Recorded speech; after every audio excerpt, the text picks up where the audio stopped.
But it's at the end of the day, like, if you've got the man restrained, you don't really need to do much else. Just hand them over to the authorities and they will take it further. Yeah. Like, if there's 7-8 man to one scrawny dude, do you really need to be stomping him like that? One man to my pum pum, yeah. One man to my pum pum, yeah.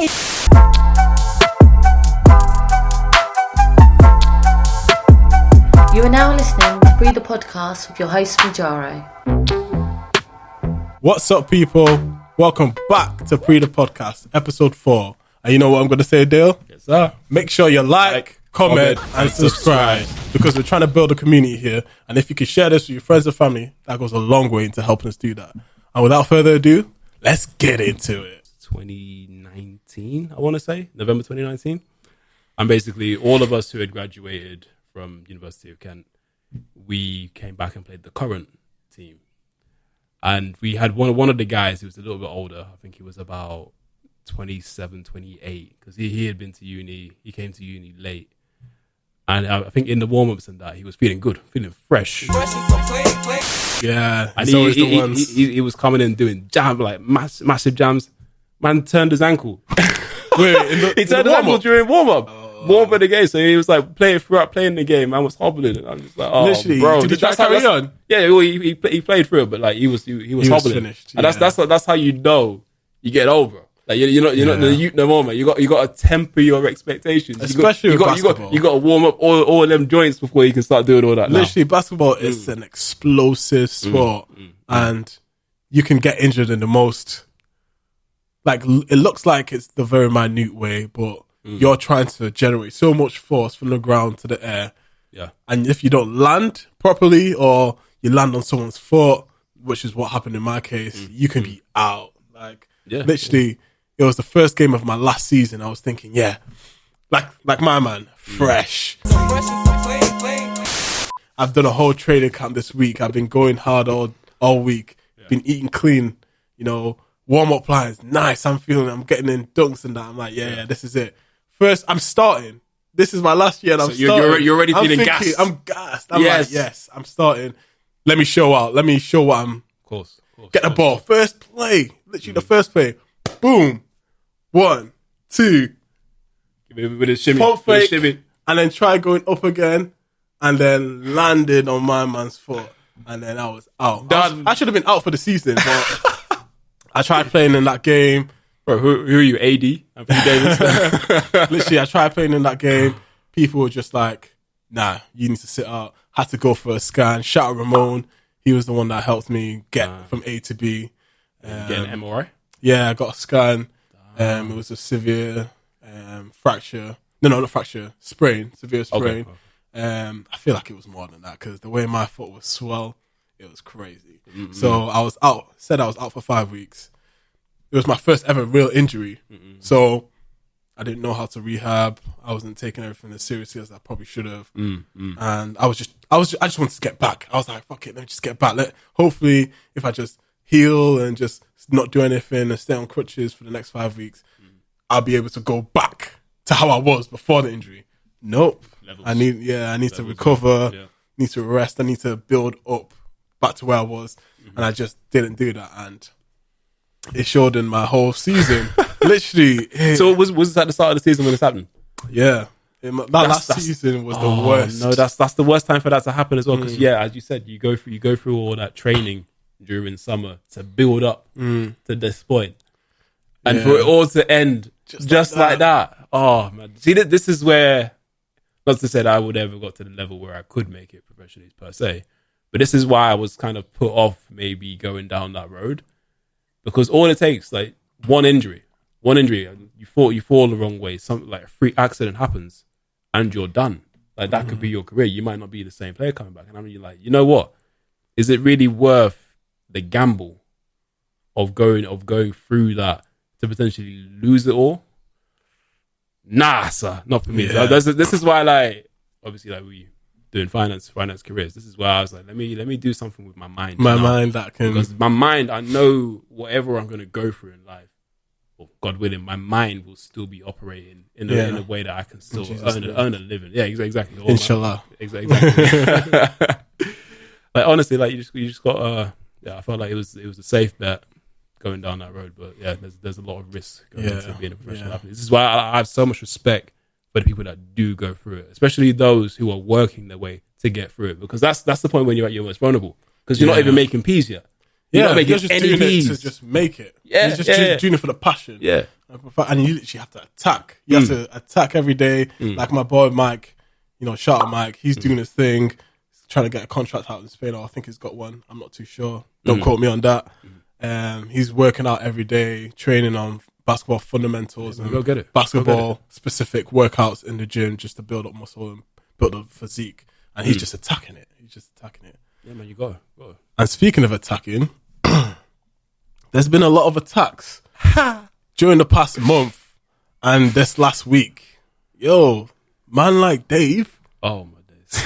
The Big C, Dave Chappelle. Gotcha, bitch. Yo, comedy is under attack. Yeah, like literally, you can't even say a joke no more without someone trying to come up and hit you. Yo, Will Smith, this is what you've done.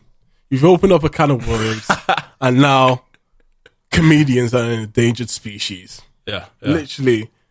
So, backstory, Dave Chappelle is doing a live show and out of nowhere, he's in the middle of this beat. And then there's this guy that comes in that just straight Roman Reigns spear. And Roman Reigns spear! Hook of the leg on it! Spear! Straight through the ground. He didn't go down straight away, so he wasn't that good at it. Near enough, because I mean, you look at the lighting went off him. So literally, the man took him out of the light. Yeah, and he's like, what the? And literally, it turns out that he had a replica gun and attached to it was a bayonet type style knife. You can't even. How the hell did he even get through security with that? I don't know. And if you see this guy, he's got a whole. If you go on his YouTube or whatever, he's got a whole. Yeah, he's got YouTube. I think he's like an aspiring rapper trying to make it out of. Yeah, you're making it no more, bro. Yeah. Ain't no one gonna sign your ass now, though. After that, nah, definitely not. So he made a rap song called Dave Chappelle. I don't know whether it's off of the Why is he on this guy's dick for, man? I don't know why. I don't know whether it was because of the recent controversies with the LGBT community and trans. But he does it with people. It's Dave Chappelle. He rips everybody. Everyone. Literally, no matter where you're on the left, whether you're on the right, gay, straight, he gets everybody. This is why, like, black, white. Yeah, it doesn't matter who you are, man. I feel like you're not safe. I feel like that's what comedy's for, to poke fun at things that you quote unquote can't poke fun of.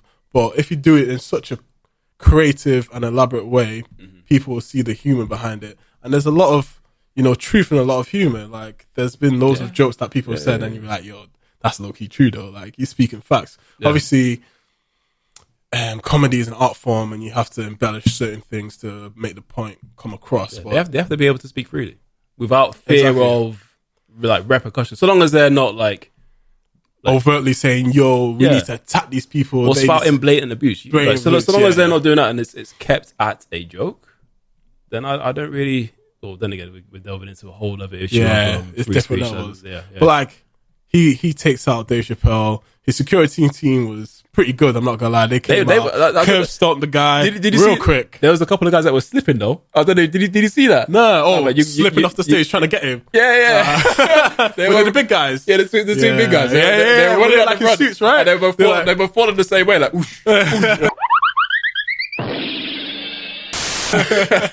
Literally, knocked down. Honestly, literally, they were quick to them. Yeah. Got Dave secured. And he was like, yo, they're stomping out this guy at the back. Let me join in.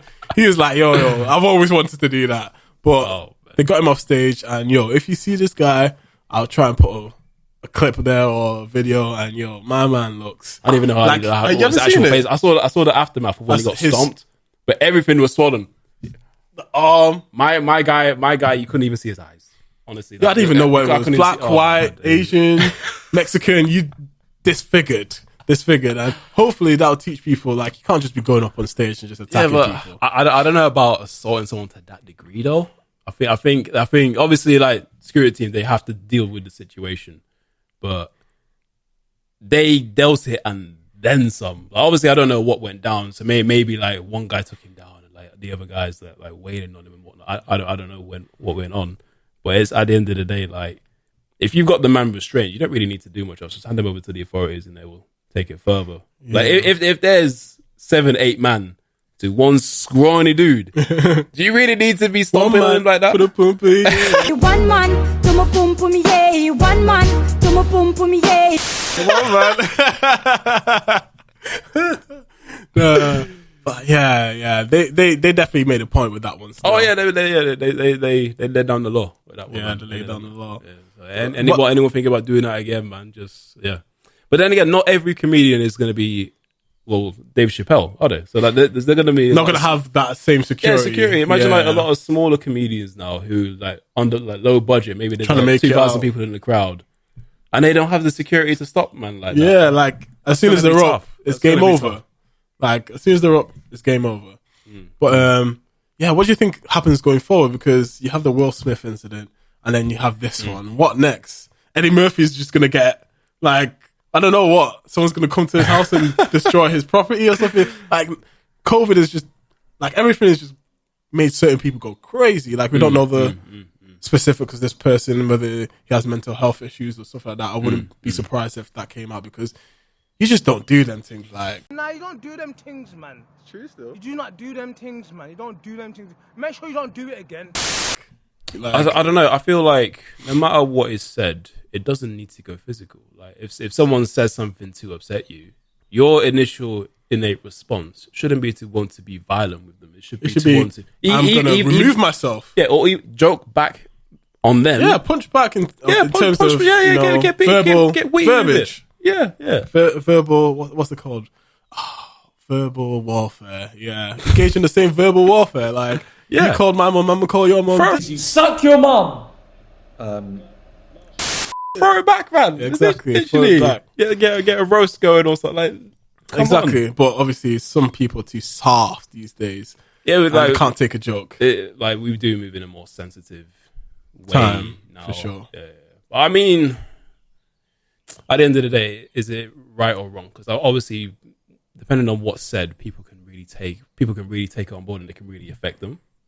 And that's where emotionally, it's a balance. Physically, it really is a balance. But at the end of the day, if you know you're going to get triggered by something, like say for example, Dave Chappelle, don't watch Dave Chappelle. Yeah, like, if you know you're going to get triggered by Dave Chappelle, just don't watch it. Like remember, there was the protests, right? Yeah, and literally you had a whole horde of protesters at Netflix headquarters saying, this is a trans rights denier, he's a TERF, he's this, all these words. And I feel like that's like, you see that a lot of days now that people just throw buzzwords out there just to silence the conversation. Oh, you said something I don't agree with. Oh, you're a racist potentially. Or you said something I haven't agreed with. Oh, you're a transphobe, you're a sexist. Instead of engaging in the person and say, okay, why do you believe that? I feel like that's wrong. What evidence do you have to substantiate that claim? Yeah. Like, that's why, like, you have the left and the right.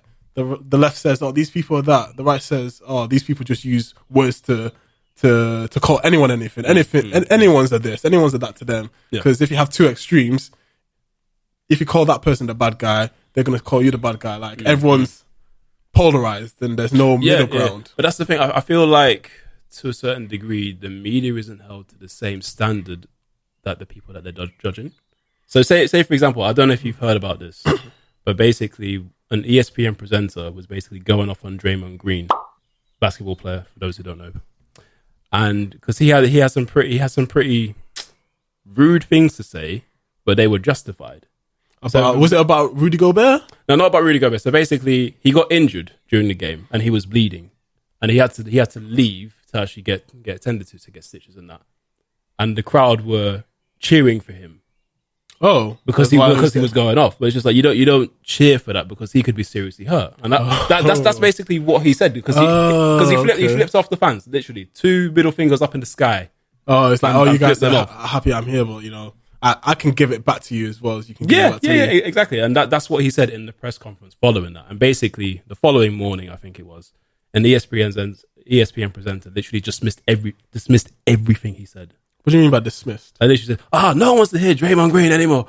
No one cares about Draymond Green. We've had enough of Draymond Green. I'm just like, wait, is that Stephen A? No, not Stephen A. It's I forgot the other guy's name. I forgot his brother's name anyway. It'll come to me. Yeah, basically that's what he said, and he basically said something along the lines of, "Shut up and play." Shut up and dribble. Yeah, you can't say that. Athletes have a voice. Like, everyone's got a voice. Yeah, everyone's got a voice. You can't just say you're designated to this. This is your job. You can't do anything outside of it. That's like saying I can't have a life outside my job. It just doesn't work. One doesn't come without the other. Yeah, it doesn't work. And yeah, that's basically what he was saying. I think JJ Redick was on the show. You know, JJ Redick, he's a former basketball player, and basically he just reiterated and he laid it into the guy. You can't just say shut up and dribble, because these guys are so well informed, and what he's speaking is the truth. Yeah, like, it's not hard to get informed on certain subjects. Like, if you're passionate about something, you do the research. Yeah, you find out who's reputable. You make your own conclusion with the information you've been given. And if you're brave enough, you say, "This is how I feel. This is how, and these are the things that back it up." And if you're just trying to silence me by just saying I'm this and I'm that, he's obviously not going to take well to that. He's going to be like, you don't even matter anyways. You're not even trying to understand or But that's the thing, have a back and forth. Yeah, like that guy now, basically he just went off and spouted his own personal opinion. There was no fact behind that. No facts. And that's where I feel like media do need to have, if they're going to substantiate a claim, like say for example, no one wants to hear what he has to say. Okay. Provide proof of that. So you show me, you do a poll of people who dislike this person and do not want to hear what he has to say, and then you bring that as evidence. You don't just spout off on a whim. So you're saying like he wants to go. He's trying to discredit what the guy was saying. No one wants to hear Draymond say, and here's a poll that says 85% of people on Twitter don't want to hear what Draymond says. Back it up with something. What if those? But like, this is where we go into the deep minutia. What if those facts and statistics are cherry picked? What if they, put in the frame of the data so that it produces a specific type of results, and then use that to manipulate viewers? Then even that's just, it's kind of wrong, because at the end of the day, media personality are supposed to be objective. They're not supposed to. They're supposed to be. No, that's what I'm saying. But they're not supposed to take sides unless there's a factual reason behind that side. Yeah. But right now, because they're not taken to that degree, and it harms their reputation. So you look at someone like a Draymond Green, for example. He has a reputation of what? Being loudmouth player, disruptive, potentially dirty player. And it's just like, this has the ability to affect the man's future, his livelihood. And it's just like, you can't just say stuff like that. Yeah, because I feel like narratives can get easily spun out of control. Like Boogie Cousins, another one. Yeah. Jimmy Butler. He's the toxic. He's toxic locker room. Yeah, locker room. Guy's now in the number one seed with the Miami Heat, but okay, toxic. Okay. Yeah, you just need to find that balance of culture and mindset of the players, and you get teams like Manchester City or Liverpool, who everyone's in tune, everyone's singing from the same hymn sheet, everyone's protecting each other, and everyone's in the step 1, 2, 3, and everyone's going in the same direction. Yeah. Everyone's going in the same direction. But I think that's it. Do you want to talk about anything else? Have you got any other projects coming in? Have you got anything coming up? Honestly, man, like I just have my head down. I'm on the grind. That's just my energy right now. Tip of the day: stay on the grind. On the grind, just staying on the grind. Like, I've not even taken the chance to like appreciate like some of the stuff that I've actually done, and like work related, career related.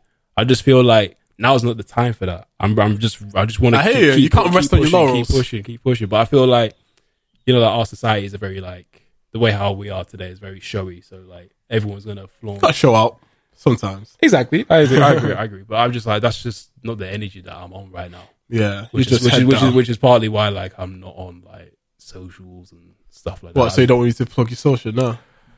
Hey. Because I'm not even active. I feel like I will be active like that later.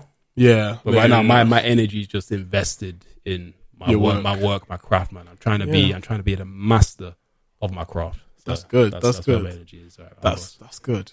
That's good. That's what you want to hear. Everyone's, everyone watching, I feel like, is on their journey. Everyone's finding their feet in this new world, in this new age. A lot's happened in the past 2 years, like, you know, between me and you, everyone's, you know, realized something or trying to figure out something. Yeah. And this is why I want to start this podcast and bring people on who are, you know, on their path, you know, finding their way and making a change in their own life. It doesn't have to be big or crazy, but something that they're proud of and they can bring to the table. Be like, yo, this is what I've been doing. You know, it's been fun. You know, what have you been doing? And everyone, you know, bring everyone together and just vibe off that and just build a whole community. Exactly. You can say, I went on the podcast with Jaro and it was lit.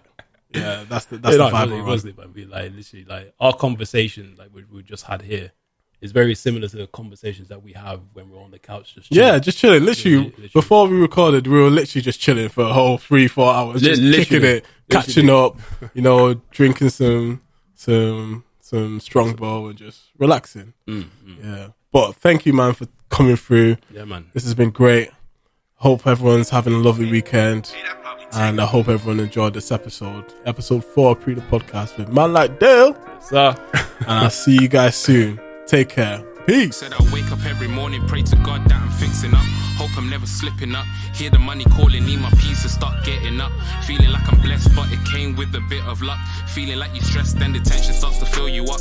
Need an intermission, yeah, they ain't the same lane as us. Come from different sticks, yeah, they're not the same range as us. They cop the pleas and top of teas, they're not hitting range with us. Keep a couple fairies while I'm